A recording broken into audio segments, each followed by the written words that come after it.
আব্বাজি আমার সোনামানিকেরা, রাত গভীর হয়ে গেছে।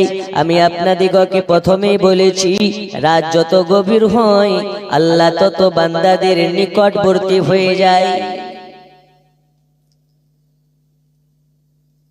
গভীর রজনীতে আল্লাহকে যারা ডেকে সন্তুষ্ট করতে পারে এরাই দুনিয়াতে মোকাম্মাল মুমিন হয়ে যায়। ওগা আমার সোনামানিকেরা, পর্দার আড়ালের মা খালারা, আজ আপনাদেরকে বলতে চাই, দুনিয়ার বুকে আল্লাহ তাআলা আমাদিগকে মানুষ করে পাঠিয়েছেন। আল্লাহ তাআলা আমাদিগকে ইনসান করে পাঠিয়েছেন। কেন পাঠিয়েছেন আপনাদেরকে বললাম। আল্লাহ তাআলা আমাদিগকে আল্লাহ পাকের ইবাদত করার জন্য পাঠিয়েছেন, আর তানার হাবিবুল্লাহ মুহাব্বতের জন্য আমাদেরকে পাঠিয়েছেন। আমরা কেমন করে মুহাব্বত করব রাসূলুল্লাহ সাল্লাল্লাহু তাআলা আলাইহি সাল্লামকে, আমরা কেমন ভাবে নবী পাককে মুহাব্বত করব। রাতের বেলা জালসাতে এসে বুক ফুলিয়ে গলা ফাটিয়ে বলে গেলাম আমরা নবীর দিওয়ানা, হুজুর নবীর মুহাব্বতে জান রাখবো না, কিন্তু ফজরে আজান দেয় মুয়াজ্জিন, আজান শোনার পরে মসজিদ মুখী হয়ে নাও। আল্লাহর হাবিবের ভাষা অনুযায়ী এরা হচ্ছে একজন বাটপার। এরা বাটপার।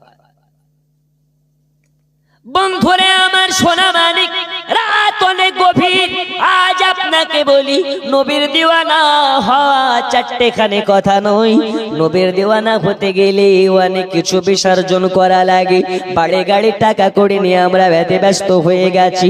আমরা সবাই নবী পাকের দিওয়ানা দাবি করি, কিন্তু জাকাতের টাকা বার করে নাও। আমরা নবীর দিওয়ানা দাবি করি। রমজান মাসে অনেক আছে রোজা করে না, পকেটে করে গ্যাসের ওষুধ নিয়ে ঘুরি। ভাই রোজা আছো? ও ডাইরেক্ট বলতে পারে না, পকেট থেকে গ্যাসের ওষুধ বার করে দেখায়। আর বলো না, 2 দিন থেকে এত গ্যাসের চাপ যে রোজা করতে পারছে না। আছে না নেই? ওর বাড়িওয়ালি বলছে ওকে ফজরের টাইমে ডেকে ডেকে তুলতে পারি না, আর ও বেটা বলে রোজা করে না। ওগা আমার সোনামানিকেরা, আজ আপনাকে আমি বলতে চাই, দুনিয়ার বুকে আল্লাহ তাআলা আমাদিগকে আশরাফুল মাখলুকাত করে পাঠিয়েছেন আল্লাহ তাআলার ইবাদতের জন্য আর রাসূলুল্লাহর মুহাব্বতের জন্য। এই কেন কেন কেন আল্লাহ তাআলা আমাদিগকে গাছপালা নদনালা বানাতে পারতেন, কিন্তু বানাই নাই। আখেরে জামানার নবীর উম্মত আপনার কেন উম্মত করে পাঠিয়েছেন। চলুন আপনাকে একটু বলি, নবীর মুহাব্বতকারী যা কেমন হতে হবে, নবী পাকের আশিক কেমন করে হতে হবে। দয়াল নবীকে মুহাব্বত করেছেন আবু বকর, নবীর মুহাব্বতে জীবন সঁপে দিয়েছে, জান সঁপে দিয়েছে, মাল দৌলতকে সঁপে দিয়েছে। নবীর সাহাবীরা দয়াল নবী পাকের মুহাব্বতে, ইসলামের কারণে, আল্লাহ সন্তুষ্টির কারণে, দয়াল নবী সাল্লাল্লাহু আলাইহি ওয়াসাল্লামকে মুহাব্বত করার কারণে সব কিছু দয়াল নবী পাকের কদমের গোড়ায় সঁপে দিয়েছে। আর আমরা কেমন নবীর দিওয়ানা, হুজুর জালসাতে এসে মসজিদের জন্য 2000 টাকা চাইলে কত রকমের চিন্তা। দেব কি দেব না, দেব কি দেব না, দেব কি দেব না, ও ভেবেই পায় না যে আসলে দেব কি দেব না। এমন মানুষ খুবই কম। 1 মাস 2 মাস বসে খাওয়ার মতন মানুষ এখন সব ঘরে ঘরে আছে। একজন ভিক্ষুক যদি আপনার 1 মাস ভিক্ষা না করতে বেরোয়, ওই ভিক্ষুকটাও বাড়িতে বসে 1 মাস খেতে পারে। এই রকম মানুষ আছে না নেই? আছে। তার বাস্তব প্রমাণ, লকডাউনে ভিক্ষুক থেকে নিয়ে, মধ্যবর্তী থেকে নিয়ে, ধনী থেকে নিয়ে কমবেশ 1 বছর ঘরবন্দি ছিল। আর কিছু শয়তান নামধারী বেঈমান, এরা রমজান মাসে রোজা করে না। ভাই রোজা কেন করনি? বলে গরিব মানুষ, পেট আগে না ইবাদত আগে। কিন্তু ওই ভ্যানওয়ালাই, ওই রিকশাওয়ালাই লকডাউনে 1 বছর ঘরে বসে খেয়েছে না খায়নি? আচ্ছা রুজির মালিক কে, আল্লাহ না মমতা খালা? আর একটু জোরে, এতে কোনো সন্দেহ আছে? নেই। তাহলে আল্লাহ তাআলা ঘোষণা দিয়েছেন, তুমি যেইখানেই থাকো না কেন, রোজির দায়িত্ব যে হতো আমার, তুমি ঘুমিয়ে থাকলেও তোমার মুখ দিয়ে খাওয়া চলে যাবে। তোমার কি আল্লাহর প্রতি ভরসা নেই? ওগো আমার জানেরা, যুবকেরা, সোনাবানিকেরা, আপনাদেরকে বলতে চাই আল্লাহ তাআলা আমাদিগকে কত না সুখে রেখেছেন, কতই না ভালো রেখেছেন। এখন মানুষ আমরা এক বেলা নয়, দুই বেলা নয়, তিন বেলা করে খাই, কত সুন্দর পোশাক পরিধান করি আমরা, কত সুন্দর ভাবে আপনার কিনা পরিষ্কার পরিচ্ছন্ন হয়ে গায়ে খুশবু আতর লাগিয়ে ঘোরাফেরা করি। এমনও সময় ছিল যেই সময়ে মানুষ ঠিক মতন এক বেলা খেতে পারেনি, ঠিক মতন আপনার কিনা এই বেলা খেতে পেলে ওই বেলা খেতে পাইনি, এমনটাও আপনার কিনা অনেক মানুষ ছিল। অনেক আপনার কিনা কষ্টে তাদের সংসার চলেছে। আপনি ছাড়ুন এদের কথা, দয়াল নবীর পাকের আশিক কেমন হবে আপনাদেরকে একটু বলি। রাসূল পাকের সাহাবীরা দয়াল নবীর মহব্বতে ধন দৌলত সবকিছু দয়াল নবীর কদমে কুরবান করে দিয়েছেন। বন্ধুরা আমার, সোনা মানিকেরা, দয়াল নবী পাকের একজন সাহাবী, যে সাহাবীটার নাম হযরতে সালমান ফারসি। কি নাম? এই সালমান ফারসি দুনিয়ার বুকে মহান আল্লাহ পাক আল্লাহ তাআলা যাকে 250 বছর দুনিয়াতে বাগায়াতে রেখেছিলেন, 250 বছর দুনিয়াতে জীবিত ছিলেন। সালমান ফারসি আল্লাহর হাবিব সাল্লাল্লাহু আলাইহি ওয়াসাল্লাম ইরাকের গভর্নর করেছিলেন। ইনি শেষ আপনার কিনা শেষ বয়সে ইরাকের গভর্নর হয়েছিলেন। গভর্নর কাকে বলা হয়? গভর্নর মানে কি? এখন আমাদের এলাকায় যদি গভর্নর আসে, গোটা এলাকা ব্লক করে দেয়, সঙ্গে শত শত গাড়ি ঘুরে বেড়ায়। একজন গভর্নর আপনার কিনা যদি একবার হয়ে যায়, ওর 14 আপনার কিনা 7 পিঁড়ি ঘরে বসে বসে খাবে, কারণ ওই আপনার কিনা আর সে গভর্নর পর্যন্তই থাকে না।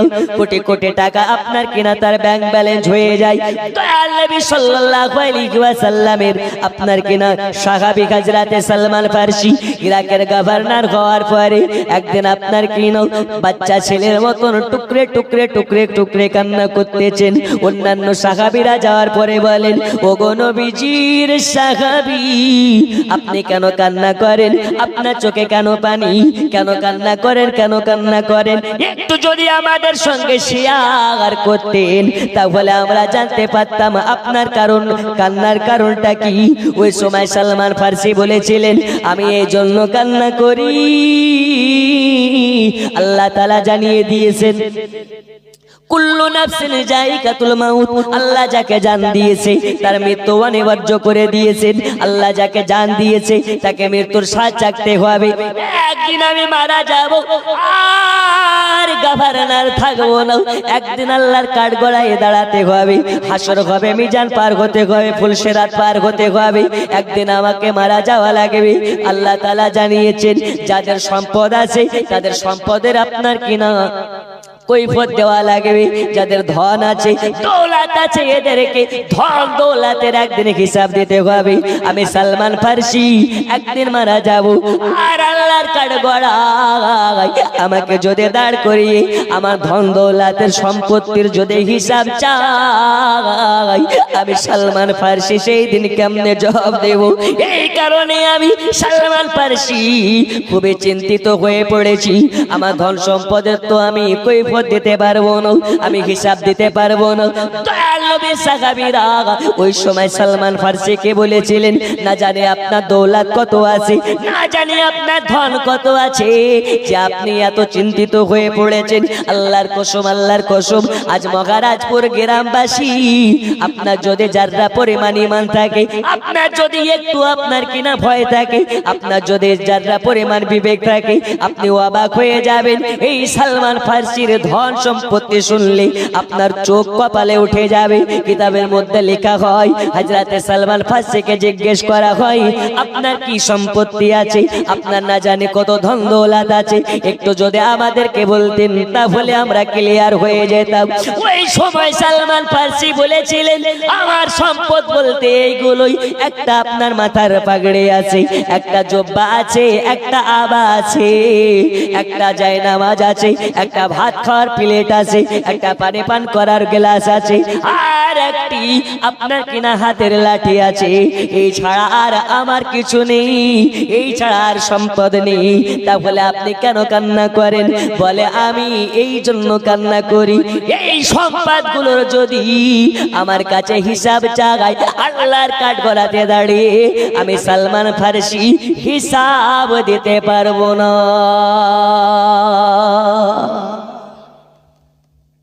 জোরে হবে না? এই যে কটা বললাম এইগুলো তো আমাদের এলাকার ফকিরের যদি হিসাব করা যায় তো ওর সুখে শালমারি ভর্তি জামা কাপড়, ঠিক না বেঠিক? রমজান মাসে 400 টাকা দামের শাড়ি দিচ্ছে এক ভিক্ষুক মহিলাকে, বলছে এটা কি দিচ্ছ, এটা পরা যায় নাকি? এ নেওয়া যাবে না, যদি দেওয়ার হয় একটা ভালো দেখি দেন। বলছে 400 টাকা তো মন ভরে না তো। না বন্ধুরা আমার, সোনা মানিক, যদি হিসাব করা যায় সালমান ফারসির সম্পদ আপনার যা কিছু ছিল, আমাদের 1 মাস নয় 2 মাস থেকে 3 মাসের মোবাইল রিচার্জ করাতে যা লাগে, সালমান ফারসির সমস্ত সম্পদ ততটাই হবে না। এই সর্বনিম্ন মোবাইল রিচার্জ কত করে? 200, 199। তো ওই যুগে সালমান ফারসির একটা পাগড়ি মোবারক, একটা জুব্বা, একটা আবা, একটা পানি পান করা গেলাস, একটি প্লেট, একটা লাঠি, একটা জায়নামাজ ছাড়া কিছুই ছিল না। ওইগুলোর হিসাব করলে কয় টাকা হয়? হিসাব কাকে বলে? আল্লাহর হিসাব দেওয়ার ভয়ে সালমান ফারসি হাউমাউ করে কান্না করে। জোরে বলুন। আমাদের ভয় আছে, ব্যাংক ভর্তি টাকা, বাড়িতে কিছুরই অভাব নেই, তারপরেও দুনিয়াদারি নিয়ে ব্যস্ত। এখনো দেখা যাচ্ছে আমরা মুমিন মুসলমান হতে পারিনি। পূর্ণাঙ্গ মুমিন যেদিন হয়ে যাব, ধন দৌলতের থেকে ঈমান আমরা বেশি প্রাধান্য দেব। কারণ ধন দৌলত দুনিয়ায় থেকে যাবে, ঈমান আপনার সঙ্গে যাবে। জোরে কোন সুবহানাল্লাহ। আর একটু জোরে। আল্লাহর কাছে কার কখন দোয়া কবুল হয় বলা খুবই মুশকিল। এখানে আমরা অনেকে আছি, এর মধ্যে দেখা যাচ্ছে কেউ ন্যাংহা, কেউ কানা, কেউ লোলা, কেউ মদখোর, কেউ জুয়াখোর। আল্লাহর কাছে কার দোয়া কবুল হবে আমরা কি বলতে পারি? একটু জোরে বলুন, বলতে পারি? একটু আপনাকে আলোচনায় নিয়ে যাই ইনশাআল্লাহ, তারপরে শেষ মুনাজাত করে সকলে বিদায় নেব।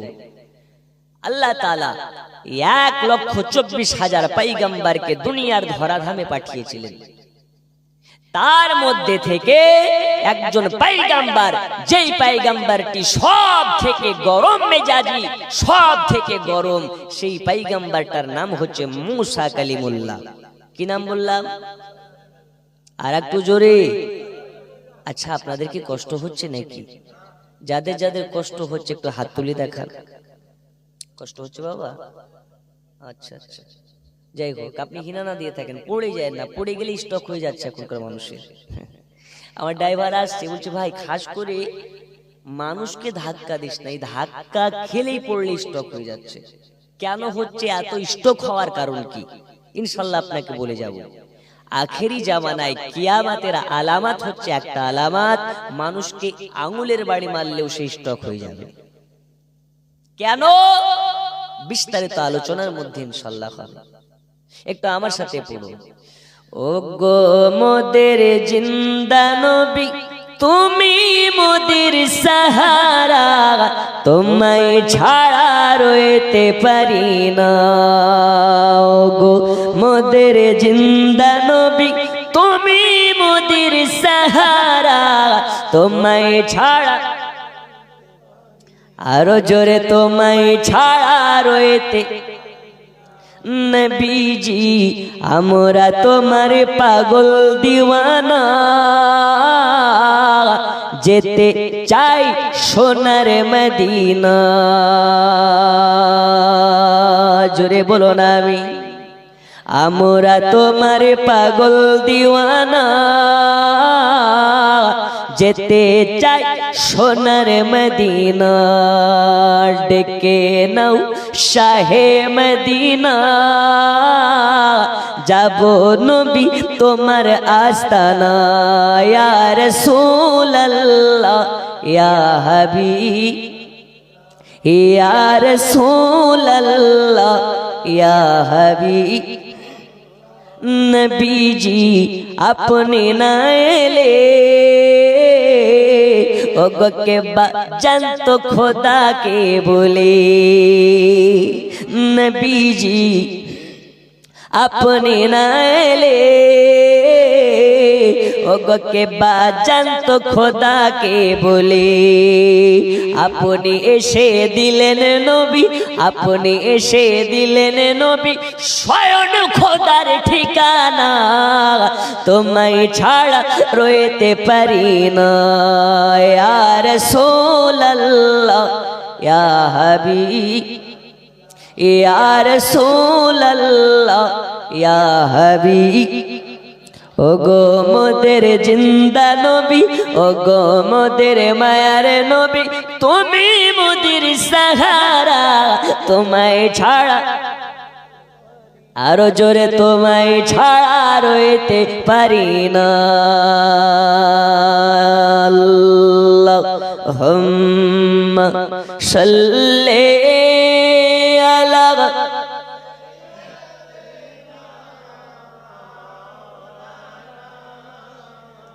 মুহাম্মদ ওয়া আলা আলি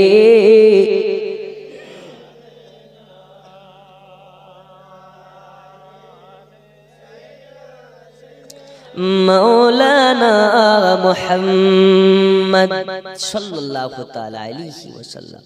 বলছিলাম সব থেকে গরম পয়গম্বরে আল্লাহ হযরতে মুসা কালিমুল্লাহ। মুসা কালিমুল্লাহ তিনা জামানাত আল্লাহ পাক আল্লাহ তাআলা আপনার কিনা ওয়ানা বৃষ্টি করেছিলেন, আল্লাহ তাআলা বৃষ্টি দান করছিলেন। যে সময় মুসা কালিমুল্লাহর কাছে বনি ইসরাইলের কওমেরা সবাই মিলে গিয়েছে, যাওয়ার পরে বলে ও আল্লাহর পয়গম্বর মুসা, আজ আপনার কাছে আমরা দল বল নিয়ে এসেছি, আপনার কাছে আপনার সঙ্গে একসঙ্গে আল্লাহর কাছে দোয়া করতে চাই। আল্লাহ কেন আমাদেরকে বৃষ্টি দান করেন না, এত কেন অনাবৃষ্টি?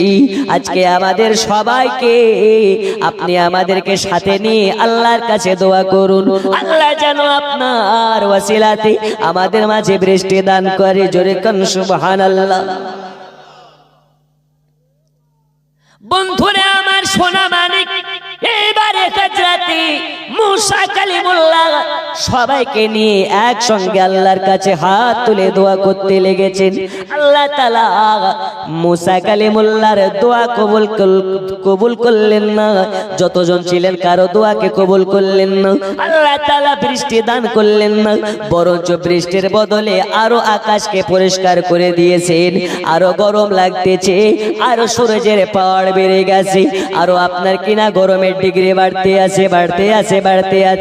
এবার মুসা কালিমুল্লাহকে বলে, আরে মুসা কালিমুল্লাহ, বৃষ্টি হওয়ার বদলে আরো আকাশ ক্লিয়ার হয়ে গেল, আরো মেঘ আপনার কিনা ক্লিয়ার হয়ে গেল, রোদের টেম্পার বেড়ে গেল, আরো আমাদের কষ্ট হচ্ছে বেশি। কি হলো?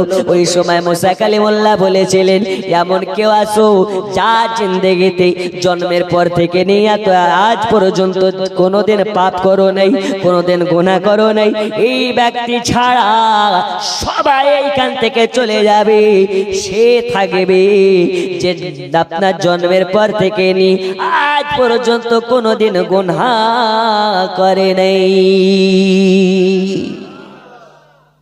এই গোটা জালসা এরকম লোক আছে যে জন্মের পর থেকে আজ পর্যন্ত গুনাহ করেনি? এই আছে গো, থাকতেও পারে, কারণ আমরা তো গায়েবও জানি না, মানুষের মনের কথাও জানি। ও মা জননী, দুনিয়ার বুকে এইরকম সন্তান জন্মদিন যে সম্মানের জন্য আল্লাহ তাআলা হাসরের মাঠে আপনার মাথাতে নূরের তাজ পরাবে। এত সিরিয়াল দেখলে কি ওই ছেলে পয়দা করা যায়? এত হারাম খেলে কি হয় নাকি? এত আপনার কিনা মিথ্যা বললে হয় নাকি?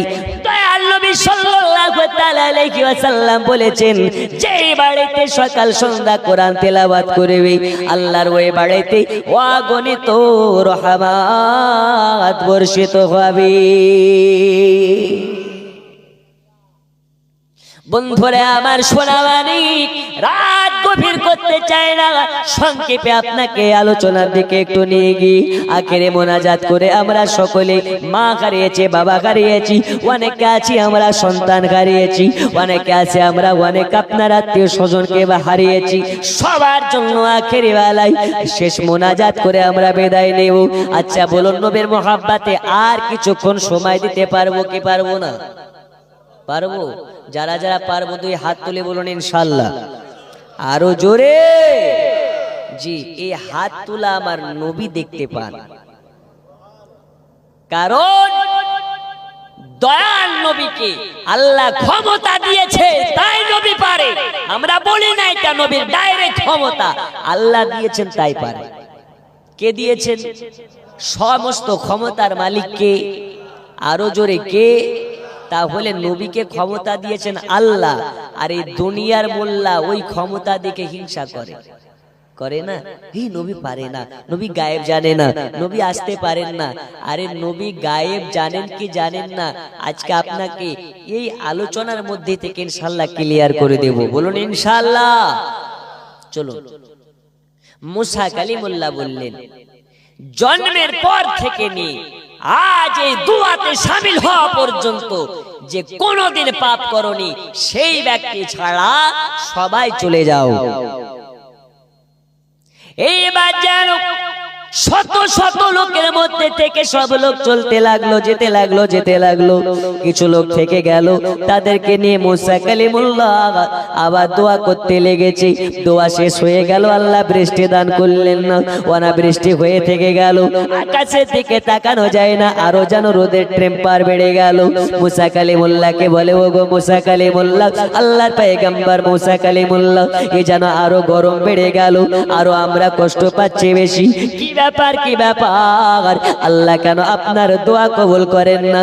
মুসা কালিমুল্লাহ রাগে রাগান্বিত হয়ে বলে, তোমরা কি শুনতে পাওনি? আমি বলেছি যার জিন্দেগিতে গুনাহ নাই সেই ব্যক্তি ছাড়া সবাই চলে যাবে। তিল পরিমাণ যদি পাপ থাকে, পাপ করে থাকো, সেই ব্যক্তিও চলে যাবে। রায়ের ন্যায় আপনার কিনা শস্যের দানার নাই, এরকম যদি কেউ পাপ করে থাকো, সেও চলে যাবে। জন্মের পর থেকে নিয়ে আজ দোয়াতে শামিল হওয়া পর্যন্ত যে একটু আপনার কিনা তিল পরিমাণ পাপ করনি, সেই ব্যক্তি ছাড়া সবাইকে চলে যেতে হবে। এ আমার সোনা মানিকেরা, মুসা কালিমুল্লাহ একটু অন্যদিকে নজর করিয়া দাঁড়িয়ে আছে, যেন দেখতে পায় সবাই চলে গেছে, একজন কেউ দেখা যায় না। কিন্তু একজন থেকে গেছে, যে জন থেকেছে ওই ব্যক্তিটা হচ্ছে কানা। কি কানা? মুসা কালিমুল্লাহ ভাবছেন মনে হয় অন্ধ, দেখতে পাই না, এই জন্য যায়নি। এই কানা, সবাই চলে গেল, তুই কি করিস? যা, তুই যা। বলে, হুজুর গো, আমার জানা মতে আমার জন্মের পর থেকে আজ পর্যন্ত কোনো পাপ নাই। জোরে বলুন, আর একটু জোরে। আর আমাদের সকাল থেকে নিয়ে রাত পর্যন্ত কতগুলো পাপ করেছি, এর হিসাব নেই।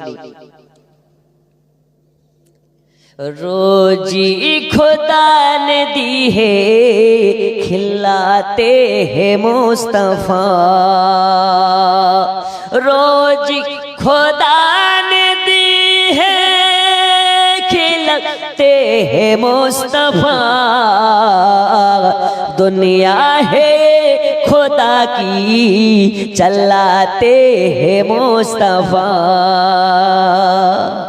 জোরে কম সুবহানাল্লাহ। এই আমার সোনা মানিকেরা, গজল শেষের দিকে বলে দোয়া করে দেব, একটু আলোচনার দিকে নিয়ে যাই। এবার মুসা কালিমুল্লাহ বলে, কানা তুই ছাড়া কি আর, তুই কি যেতে পারলি না?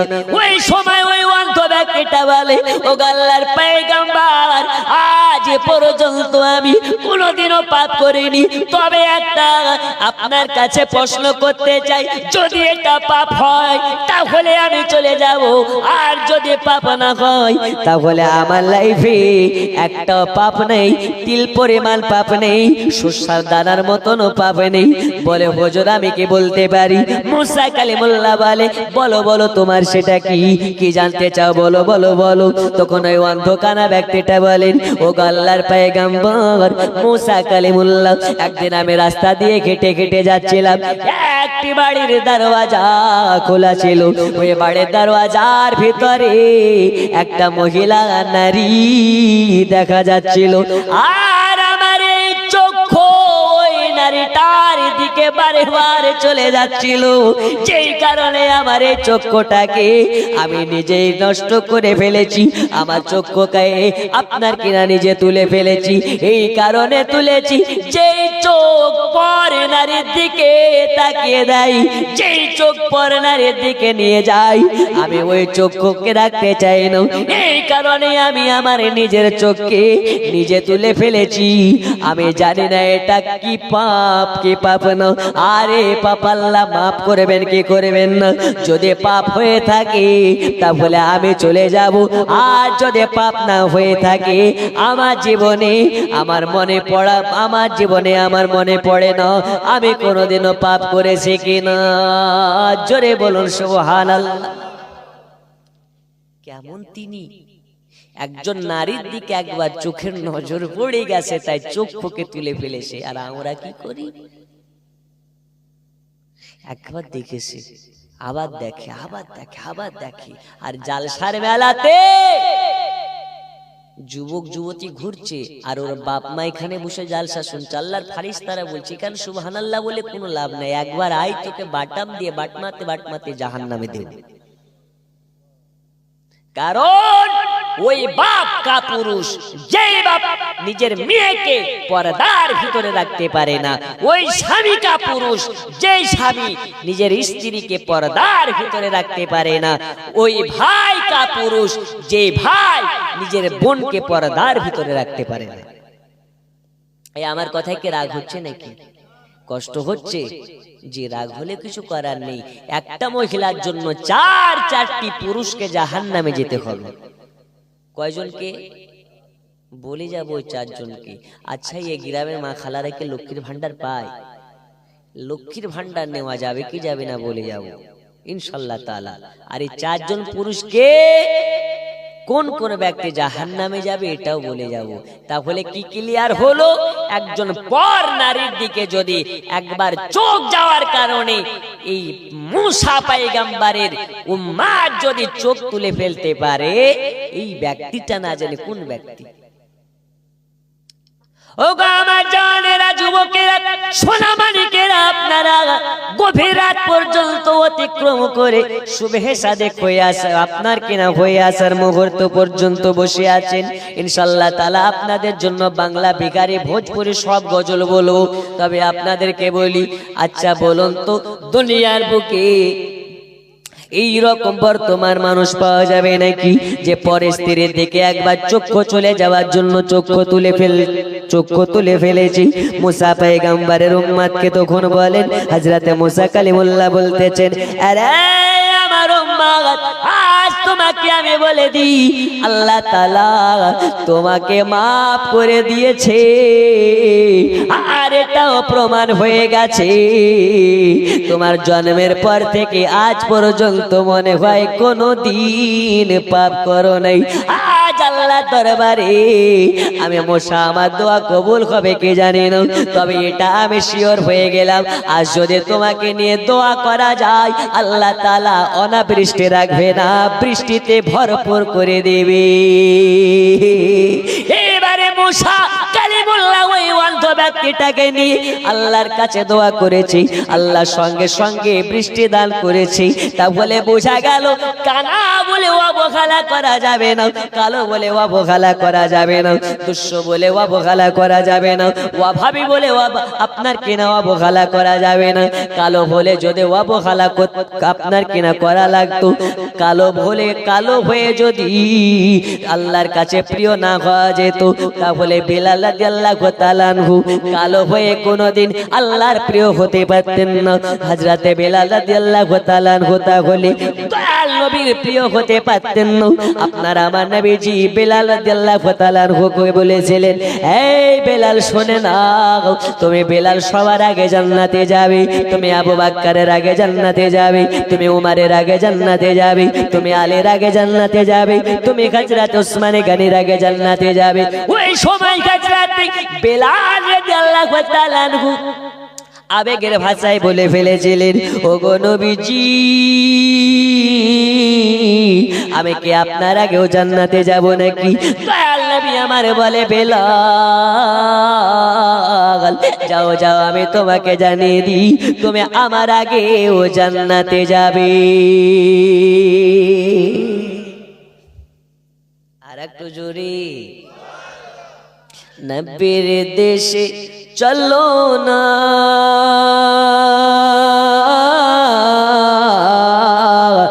জিয়ারতে ওই মদিনা, স্বপ্নে আমি দেখি সোনার মদিনা।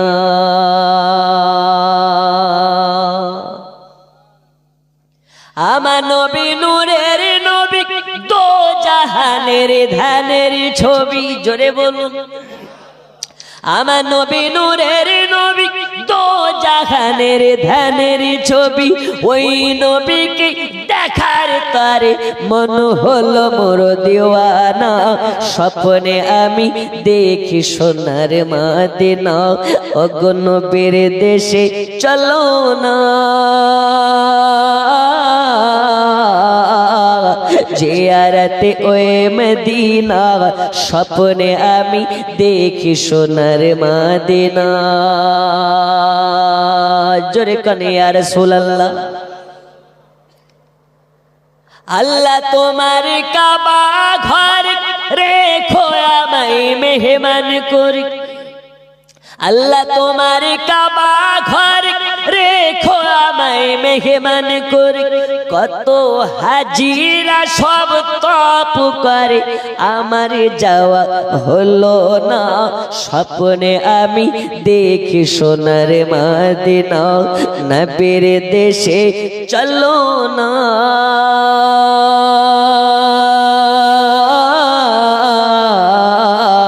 জিয়ারতে ওই মদিনা, স্বপ্নে আমি দেখি সোনার মদিনা। জোরে বলো। গ্রামের লোকে দাওয়াত করে খাইয়ে বলে ডেকে ডেকে। আচ্ছা, হজ করতে গেলে গ্রামের লোকে দাওয়াত করে না করে না করে না করে না করে। আর হজ করতে যাওয়ার আগে কিছু বাবা আছে, ও ছেলেদেরকে সব জায়গা জমি দিয়ে দেয়, মেয়েদেরকে ডেকে একটু গলায় জড়িয়ে একটু হাউমাউ করে কিনে একটা এটা অভিনয়। আর তুই কি করবি, তোর স্বামীর তো সব আছে, তোর ভাইরা এতিমের মতন হয়ে যাবে, তোর ভাইদের কি আছে, তুই তো সব দিয়ে দে তোর ভাইকে, আছে না নেই? ওই বাপের হজ কবুল হবে?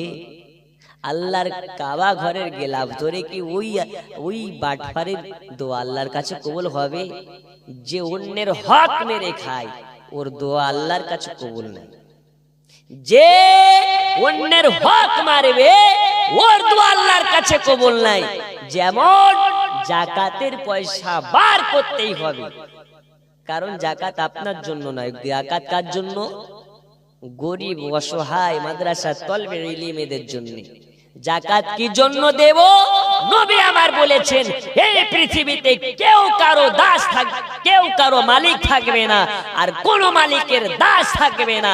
আমরা সবাই উম্মতে মুহাম্মাদি, একমাত্র আমাদের একজনের দাস হতে হবে, তিনি হচ্ছেন আমাদের আল্লাহ। জোরে বলুন কে? আল্লাহ ছাড়া কাউকে সাজদা করা যাবে? আল্লাহ ছাড়া কারো কাছে মাথা নত করা যাবে? আমরা সবাই কার দাস? আর একটু জোরে, কার দাস? আমাদের মুনিব কে? আমাদেরকে চালায় কে? তাহলে এই আকীদায় যাদের বিশ্বাস থাকবে এরা কোনোদিন লটারি কাটবে? আপনাদের দিকে লটারি কাটে? আমার মুর্শিদাবাদে কাটে। মুখেই বড় বড় দাড়ি, ও নামাজ পড়তে যাওয়ার আগে লুঙ্গির টিয়ারে ভরে নিয়ে যায়।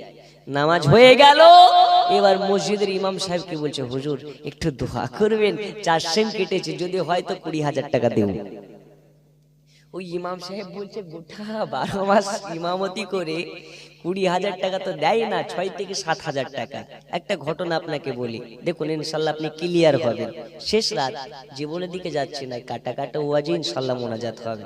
দেখুন, উঠা বসা করবেন না, আপনাকে বোঝায়। মহিলারা বেশি মান্নত করে। কারা করে? মহিলারা। ও ছেলে হচ্ছে না তাও মান্নত, ওর জ্বর হয়েছে তাও মান্নত, ও মাথা ঘুরি পড়ে গেছে তাও মান্নত। একটা মেয়ের বাচ্চা না হওয়ার কারণে মান্নত করেছে, আল্লাহ আমার যদি বাচ্চা হয় আমি মসজিদের মেম্বারে বসে জুম্মার দিনে, শুক্রবারে, যেদিন যেখানে ইমাম সাহেব বসে খুতবা দেয় ওই জায়গাতে বসে ঢোল বাজাবো। বুঝতে পারছেন কত বড় মান্নত? যেখানে ইমাম সাহেব বসে খুতবা দেবে ওইখানে বসে আমি ঢোল বাজাবো। আল্লাহকে ছেলে একটা দিয়েও দিয়েছে, এ মান্নতের পরে ও ছেলে হয়ে গেছে। তখন 2 বছর 3 বছরের বাচ্চা হয়ে গেছে, স্বপ্নে দেখছে, আমি তো মান্নত করেছিলাম, এখন যদি মসজিদে খুতবার স্থানে বসে মেম্বারে বসে যদি আমি ঢোল না বাজাই তাহলে যদি ছেলেটা মরে যায়।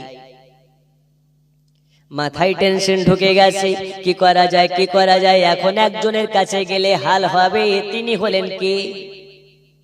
ইমাম সাহেব। ইমাম সাহেব সন্ধ্যাবেলা ওই রাস্তা দিয়ে গুটি গুটি পায়ে হেঁটে হেঁটে যায়।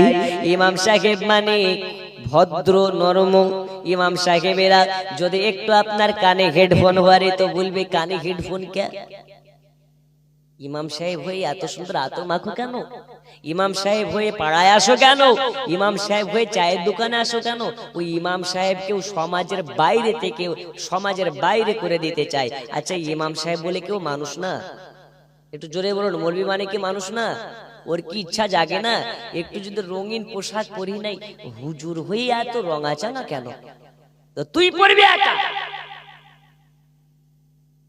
বন্ধুরে আমার সোনা মানিক এবারে ইমাম সাহেবকে ধরে বলে, ও গো হুজুর, এমন একটা বড় মান্নত করে ফেলেছি, আমার দ্বারা মনে হয় কোনোদিন সম্পূর্ণ করা হবে না।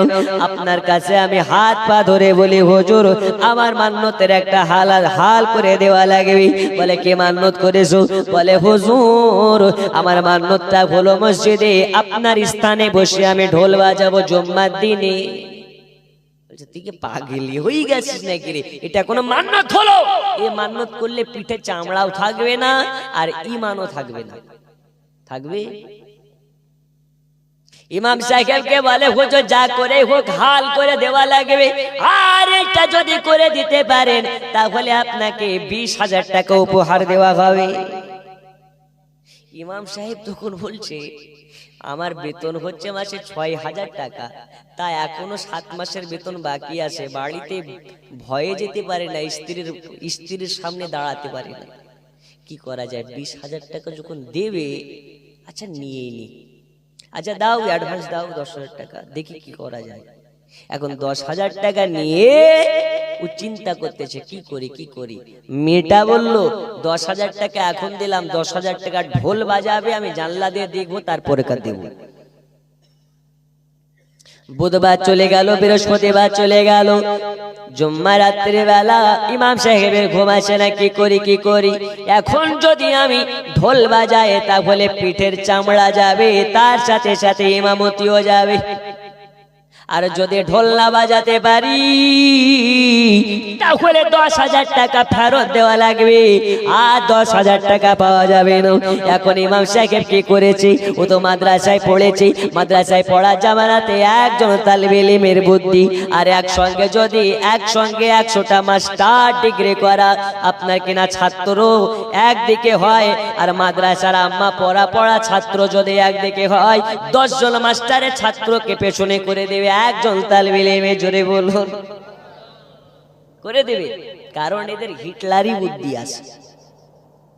ইমাম সাহেব তখন ভাবে কি করা যায়, তখন আপনার কিনা বাজারের দিকে চলে গেল, বাজার থেকে একটা ডুগডুগি কিনে নিল। কি কিনলো? ডুগডুগি বুঝেন? ঢোল না, এটা ডুগডুগি, হাতে ডুগ ডুগ ডুগ ডুগ করে বাজায়।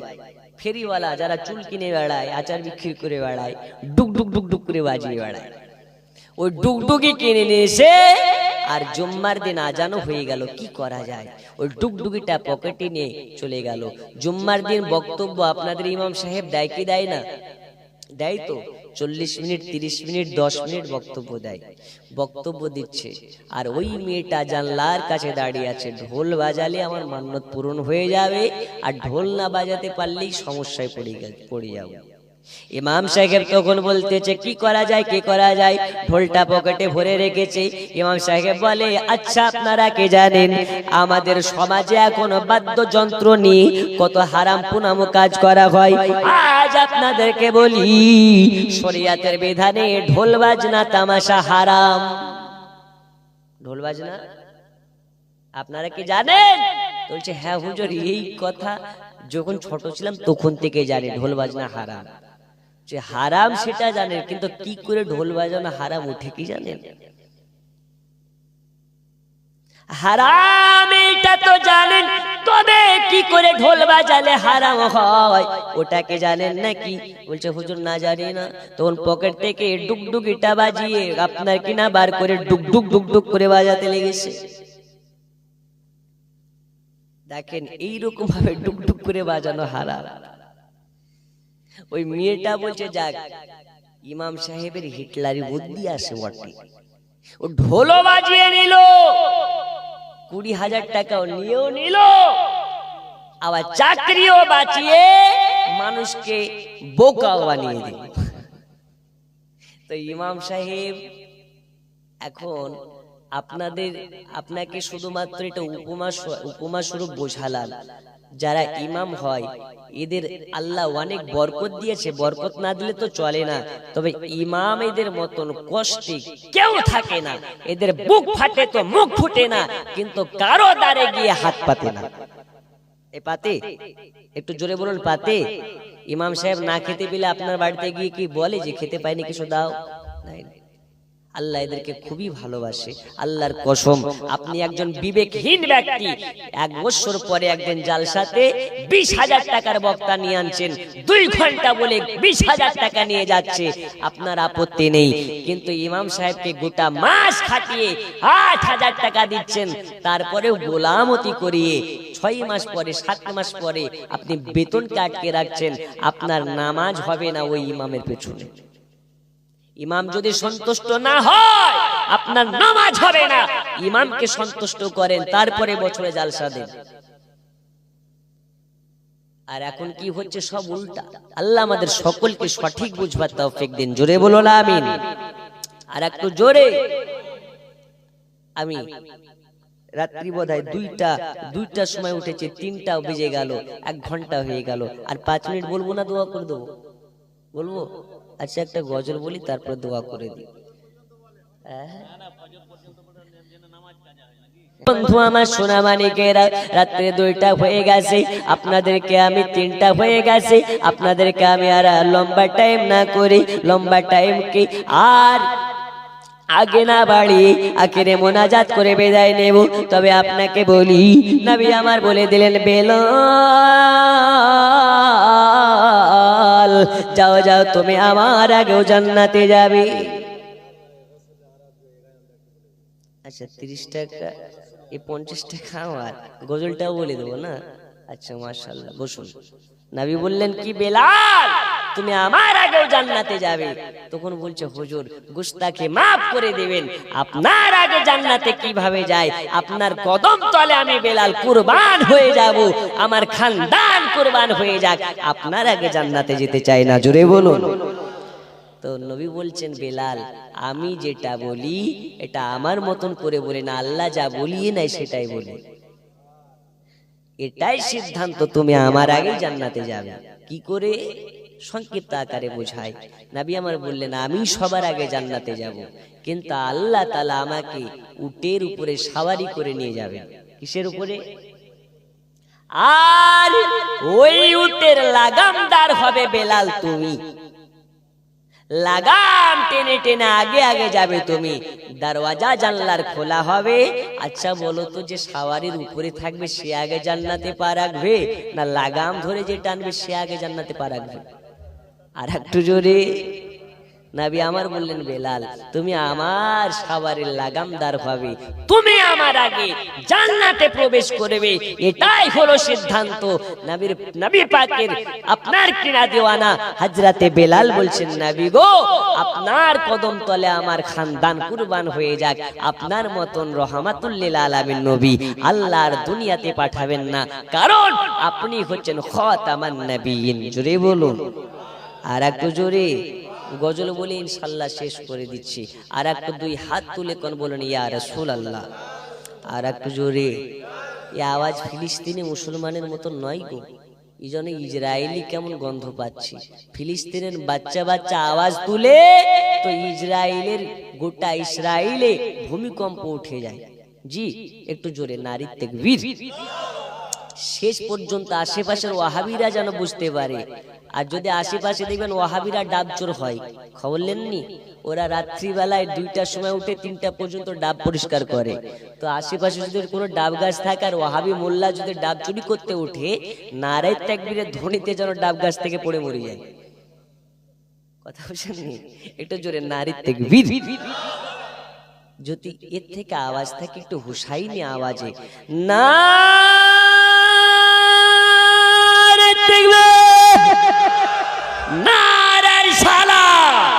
মসলা কে আলা হাজরা জলসা কমিটি মহারাজপুরের সুন্নি মুসলমান। এতক্ষণে মনে হচ্ছে মহারাজপুরের সুন্নি মুসলমান গরম হয়েছে গো। আর সুন্নি আছে যেখানে ভয় নাই, আর একটু জোরে ভয় নাই। সুন্নিরাই জিন্দা, সুন্নিরাই জান্নাতি, সুন্নিরাই হচ্ছে মুক্তিপ্রাপ্ত দল। তাই গজল কি নূরে মুহাম্মদ রসূল আরবি নাইবে পরওয়ার জিবরাইল চুমে যার দরবার। জোরে বলো। নূরে মুহাম্মদ রসূল আরবি নাইবে পরওয়ার জিবরাইল চুমে যার দরবার। লাম থেকে হয় লা ইলাহা, আলিফ থেকে হয় আল্লাহ, মিম থেকে হয় নামে মুহাম্মদ যিনি রাসূল আল্লাহ। জোরে বলো। শহীদ আজম ইমাম হুসাইন, শহীদ আজম ইমাম হুসাইন নওয়াসা তাহার জিবরাইল চুমে যার দরবার। নূরে মুহাম্মদ রসূল আরবি নাইবে পরওয়ার জিবরাইল চুমে যার দরবার। জোরে বলো। যার কদম দুনিয়ায় পড়িলে দুনিয়ারি হয় মেরা,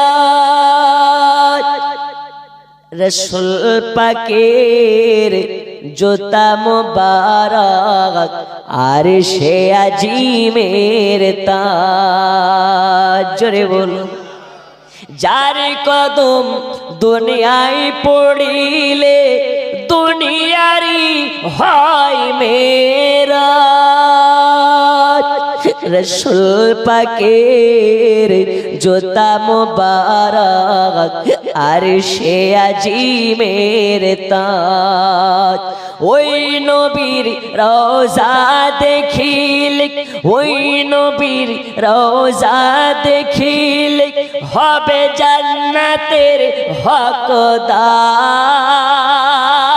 জিবরাইল চুমে যার দরবার, নূরে মুহাম্মদ রসূল আরবি নাইবে পরওয়ার। জিবরাইল চুমে যার দরবার, জোরে বলুন আর একটু জোরে। পাইলে নিরালাই গো নবী, পাইলে নিরালাই, পাইলে নিরালাই গো নবী, পাইলে নিরালাই। দুই কদমে চুমু খাবো, দুই কদমে চুমু খাবো, মাগবো ধুলি চরণ ধুলি গায়ে। পাইলে নিরালাই গো নবী, পাইলে নিরালাই, পাইলে নিরালাই গো নবী, পাইলে নিরালাই। এগিয়ে চলো, এগিয়ে চলো সুন্নাতুল জামাআত, এগিয়ে চলো, এগিয়ে চলো, এগিয়ে চলো সুন্নাতুল জামাআত, এগিয়ে চলো। এরা আলিমের দল, আছে কোরআনের বল, এরা আলিমের দল, আছে কোরআনের বল। এরা সর্বসময় এগিয়ে ছিল, এগিয়ে চলো, এগিয়ে চলো সুন্নাতুল জামাআত, এগিয়ে চলো ইয়া নবী।